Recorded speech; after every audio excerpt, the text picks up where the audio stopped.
Hello everyone and welcome to Panda Talks Football. Well, although it's a bit late to make a video on it, but today my video is going to be on the Super League. We'll be discussing about initial reactions, its effect on the football, its format, and definitely its impact on the founding members which are Barcelona and Real Madrid. But before we begin the video, if you are new to the channel, please subscribe so that you do not miss an important update regarding the football. So 21st December 2023 marked a historic day in football. Court of Justice of European Union simply stated that Barcelona and Real Madrid can go ahead with the Super League and even clarified that UEFA and FIFA have no right to stop any club from starting the Super League. They call it an unlawful step by UEFA and FIFA, and thus the Super League project is on again. This was somehow a bad news for UEFA and FIFA, who had been destroying the football from the past years, who had been earning the money from the souls of footballers and the clubs, and they were definitely disturbed by this order or by this court, and this was the initial response by UEFA. Furthermore, to add, even La Liga have expressed their complete opposition to the idea of Super League. So keeping these things aside, let's see what does this brings to the founding clubs like Barcelona and Real Madrid. Well, there is a rumor that Barcelona and Real Madrid, the founding members, would initially be getting 1 billion euros from the Super League. Well, after the announcement, I saw many of the fans claiming and writing on the Twitter and the Instagram that come on, bring in Mbappe, bring in Haaland, bring in Florian Wirtz. But sadly, there is a catch to this point. First of all, Super League is due to start in 2025. So you are not going to get any billion before that. We still have this whole season to go, and after this, there is another season of 24 to 25. Only in 2025 the Super League will be announced, and only then you'd be getting that investment of 1 billion. Even when 2025 arrives, it is not guaranteed that the Super League will start, because you need the approval of all the major clubs who are going to take a part in the Super League.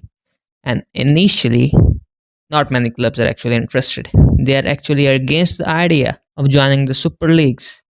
Almost all of the Premier League have said that there's no way they're gonna join the Super League. They are against the Super League. And then there are the clubs in Bundesliga. Almost all of them have nullified this idea.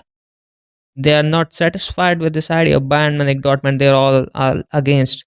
And even from Spain, the clubs like Girona, Sevilla, Atletico Madrid, and all others are against the Super League. The only clubs who have supported Barcelona and Real Madrid initially up till now are Napoli.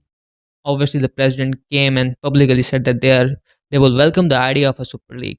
And then comes clubs like Benfica, certain Turkish clubs.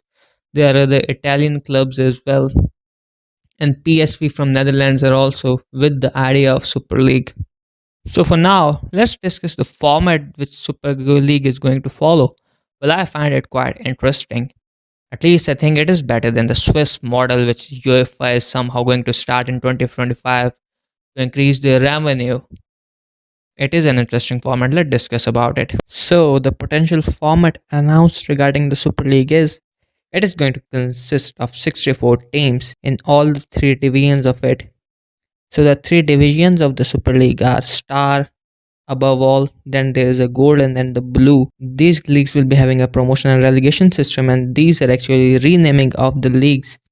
UEFA Champions League with Star League, UEFA Europa League with Gold League, and the Blue League is actually the Super League's version of UEFA Conference League. There are going to be 14 games each season per team, 7 at home, 7 away, and it's going to be an open competition which will be consisting of the two phases, a league and a playoff season. So then comes the knockout stage. In the knockout stage, they have an idea that they're actually going to in well wait.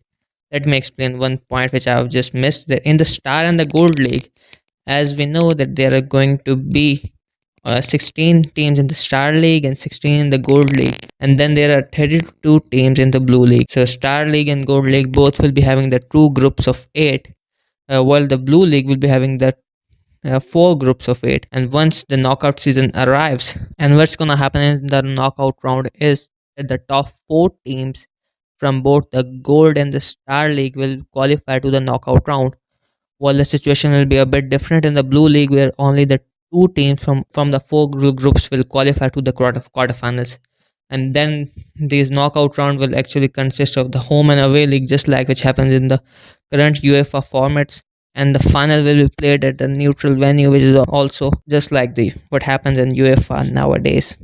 One thing which will be happen to ensure that it is an open competition will be the system of promotion and relegation. What will happen in the two bottom place team from the Star League will be relegated to the Gold League, and two top performing teams from the Gold League will immediately qualify for the Star League in the next season. Similarly, in the Gold season, two teams will be relegated to the Blue League, and two teams will be qualify for the Gold League from the Blue League. But the things really change in the Blue League. What's gonna happen over there that the 20 teams out of those potential 32 will actually be eliminated from the Blue League, and they are going to be replaced by the teams from the domestic league. So this is how the sporting merit of the Super League is all about to talk about, and that's how I feel like I've covered pretty much everything regarding the format. Except that I would like to show some quotes from the CEO of the Super League. He's actually the CEO of A22 Sports Management, the company which is behind the controversial Super League project. He revealed his plans for the new European football competition format. In his press conference, he said many things, some of which are as follows. An important point to note is that they have said that football is going to be free. The subscription, the broadcasting of this project is going to be free, and how they are going to make up for all the loss of revenue. He says that that revenue is going to come from the advertisement, and he was even sure that they are capable of generating more than 3,000 million euros a year in advertising. That looks interesting as well as shocking. This looks like a nice initiative.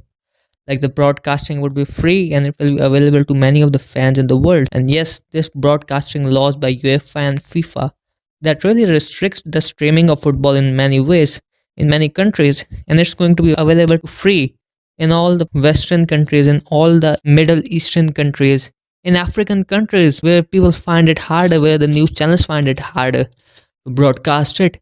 It will be available all over the world.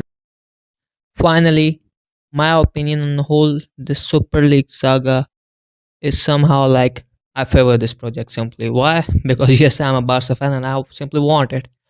It is necessary for the future of our club. Just imagine that 1 billion investment. It's going to solve all of our financial issues.